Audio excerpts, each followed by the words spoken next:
మాతృదేవో భవ, పితృదేవో భవ. నేను మీ శ్రీధర్. ఇప్పుడు మనము డిసెంబర్ నెల 2025 సంవత్సరం గోచార ఫలితాలు ఏ విధంగా ద్వాదశ రాశుల వారికి ఉన్నాయనేది తెలుసుకునే ప్రయత్నం చేద్దాం. సింహరాశి వారికి డిసెంబర్ నెల 2025 సంవత్సరం గోచార ఫలితాలు ఏ విధంగా ఉన్నాయో తెలుసుకునే ప్రయత్నం చేద్దాము. సింహరాశి వారికి జన్మంలోనే కేతువు జన్మంలో ఎట్టి శుభ ఫలితములు ఇవ్వజాలరు. తద్వారా ఆలోచన బాగుండదు, అలాగే ప్రవర్తన కూడా ఎక్కువగా చెడు వైపు ప్రవర్తించాలనేటటువంటి ఆలోచన ఎక్కువగా వస్తూ ఉంటుంది. ఈ విధమైన ఫలితాలన్నీ కూడా మనకి కేతువు వల్ల ఏర్పడుతూ ఉన్నాయి. ఇక తృతీయ, చతుర్థ, పంచమ ఈ 3 స్థానాల్లో బుధుని యొక్క సంచారం జరుగుతోందండి. తృతీయంలో 6 రోజుల పాటు ఉంటారు.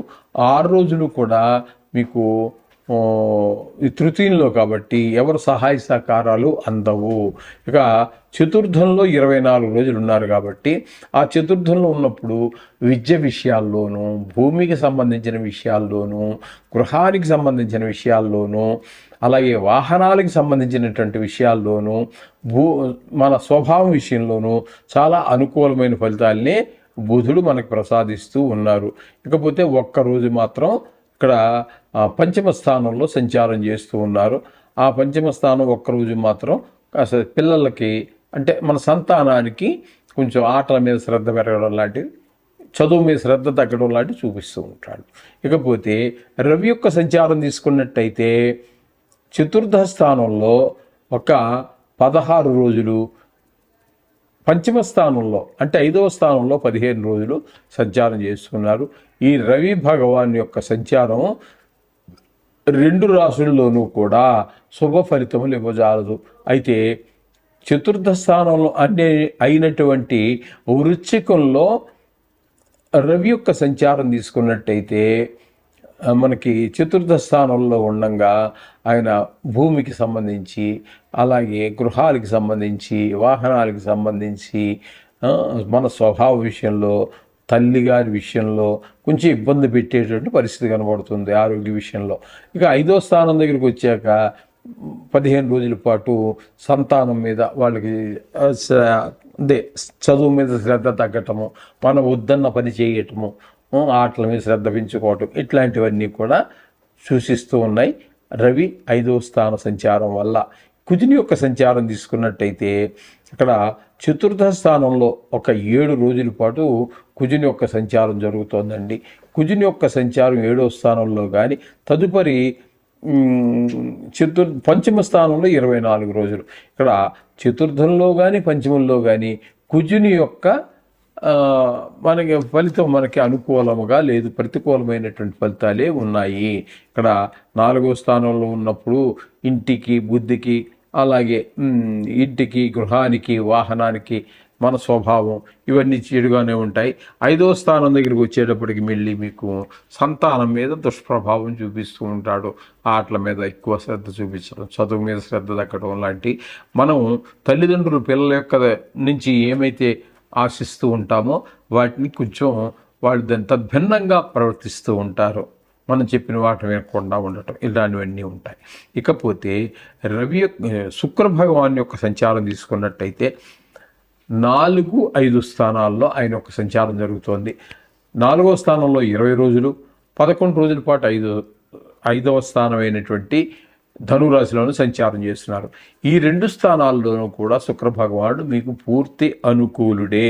అంటే శుక్రుడు 4వ స్థానంలో ఉన్నప్పుడు మీకు ఈ వీళ్ళందరూ ఇప్పుడు మనం చెప్పుకున్నాం కదండి, ఏం చెప్పుకున్నాం, భూమి గృహ విషయాల్లో కొంచెం మనకు అనుకూలంగా లేరని చెప్పుకోవడం జరిగేది.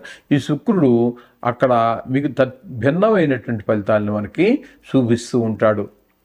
మంచిగా ఏంటంటే విద్య విషయాల్లో, గృహ విషయాల్లో, భూమి విషయాల్లో, వాహనాల విషయాల్లో, అలాగే మనకి మన స్వభావం విషయంలో, అలాగే తల్లిగారి యొక్క ఆశీస్సులు లేకపోతే ఆరోగ్యం ఇటువంటి విషయాల్లో కూడా చాలా చక్కటి ప్రభావాలు 20 రోజులు చూపించిన తర్వాత 11 రోజుల పాటు శుక్రుడు మళ్ళీ 5వ స్థానంలో ఇక్కడ మన సంతానం బాగా చదవటము, వాళ్ళకి ఏదైనా లలిత కళల్లో ఇంట్రెస్ట్ ఉన్నట్టయితే వాళ్ళని ఒక మెట్టు అని స్కూల్లో వాళ్ళ కళను ప్రదర్శించడం, 10 మంది బాగుందంటాం, ఇట్లాంటివన్నీ కూడా జరిగేటట్టు అవకాశం కనబడుతూ ఉంది. ఇకపోతే 7వ స్థానంలో రాహుగ్రహ సంచారం జరుగుతోందండి. 7వ స్థానంలో రాహుగ్రహ సంచారం కనుక మనం తీసుకున్నట్టయితే భార్యాభర్తల మధ్యన కానీ, జాయింట్ వ్యాపారస్తుల మధ్యన కానీ అభిప్రాయ భేదాలతో కొంచెం చికాకు వ్యవహారాలు, సంసారంలో కొంచెం చిటపటలు, ఈ జాయింట్ వ్యాపారంలో కొంచెం ముందుకు వెళ్ళలేకపోవటం లాంటివి జరిగే అవకాశం గోచరిస్తూ ఉంది. ఇకపోతే 8వ స్థానంలో శని భగవాన్ యొక్క సంచారం, ఇది కూడా కొంచెం ప్రతికూలమైన ఫలితాలే ఎక్కువగా ఉంటుంది. కొంతమందికి భార్య దుఃఖం కలగచ్చు, కొంతమందికి ఆప్త మిత్రులో, ఆప్త బంధువులో, ఆప్తులో ఎవరో పోయారు అనే చెడ్డ వార్తలు వినడం జరగచ్చు, హఠాత్తుగా ధన నష్టం జరగచ్చు. అలాగే కలహాలు, ఎవరితో మాట్లాడినా మనం మంచిగా మాట్లాడినా అవతల వాళ్ళు అర్థం చేసుకోవడంలో కూడా ఉంటుంది కదండి. వాళ్ళు అపార్థం చేసుకున్నారనుకోండి, గొడవలు జరిగే అవకాశం ఉంటుంది. అలాగే పరాభవాలు కూడా, అవమానాలు, ఇవన్నీ జరిగేటువంటి అవకాశం మనకి స్పష్టంగా గోచరిస్తుంది. 8వ స్థానంలో శని భగవాన్ యొక్క సంచారం. ఇకపోతే గురువు యొక్క సంచారం 6 రోజుల పాటు వ్యయ స్థానంలో ఉంటుంది. ఇక్కడ ధన వ్యయము, అక్కడ నష్టము, ఇవన్నీ జరుగుతూ ఉంటాయి. అయితే ఆ ఖర్చు పెట్టినటువంటి ధనం మాత్రం ఉపయోగంలోకి వస్తుంది. అయితే మొదట ఏం చెప్పుకున్నాం, తదుపరి ఆయన అతిచారం వీడి తను ఉండవలసినటువంటి మిథున రాశిలో ప్రవేశిస్తారు. అక్కడ నెలంతా కూడా ఉండడం జరుగుతుంది. తద్వారా జరిగేది ఏంటంటే ఏకాదశి స్థానం కాబట్టి ధనానికి లోటు రానివ్వరు గురు భగవానుడు.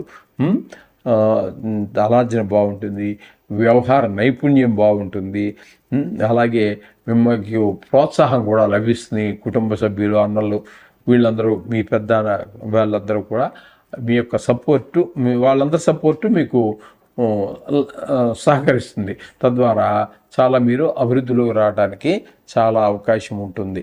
ఈ విధంగా ఉంటుందండి ఫలితాలన్నీ కూడా. ఇంకా మొత్తంగా మనం చెప్పుకోవాలి అనుకున్నట్టయితే సింహరాశి వారికి బుధుడు ఒక 18 రోజుల పాట 4వ స్థానంలో అనుకూలమైన ఫలితాలు ఇస్తున్నారు అక్కడ 24 రోజుల పాటు. తదుపరి 4వ స్థానంలో అంతవరకేనండి. 24 రోజుల పాటు బుధుడు మీకు అనుకూలమైన పరిస్థితులు ఇస్తున్నాడు. శుక్రుడు 2 చోట్ల కూడా, అంటే మొత్తం నెలంతా కూడా పూర్తి అనుకూలుడుగానే ఉన్నారు. అలాగే గురువు 11లో, అంటే ఒక 24 రోజుల పాటు ఆయన కూడా మీకు 25 రోజుల పాటు గురువు కూడా అనుకూలమైనటువంటి ఫలితాలు ఇస్తున్నారు. మిగతావన్నీ ప్రతికూలంగా ఉన్నాయి. వాటి గురించి కూడా ఇది కేవలం గోచారమే. మీరు ఏమీ కంగారు పడాల్సిన పని లేదండి. రోజు మీ పూజలో 2 నిమిషాలు నవగ్రహాన్ని పూజించండి. ఈ దోషాల నుంచి బయటపడతారు ఈజీగా, చాలా సునాయాసంగా. మీ వ్యక్తిగత జాతకం కనుక బాగుంటే ఈ దుష్ప్రభావాలు కూడా చాలా వరకు తగ్గుతాయి. కాబట్టి అది మీరు తప్పకుండా మీ వ్యక్తిగత జాతకాన్ని రాయించుకోండి నిష్ణాతులైన వారి చేత. ఆ సౌలభ్యం కూడా మా దగ్గర ఉన్నది. శుభం.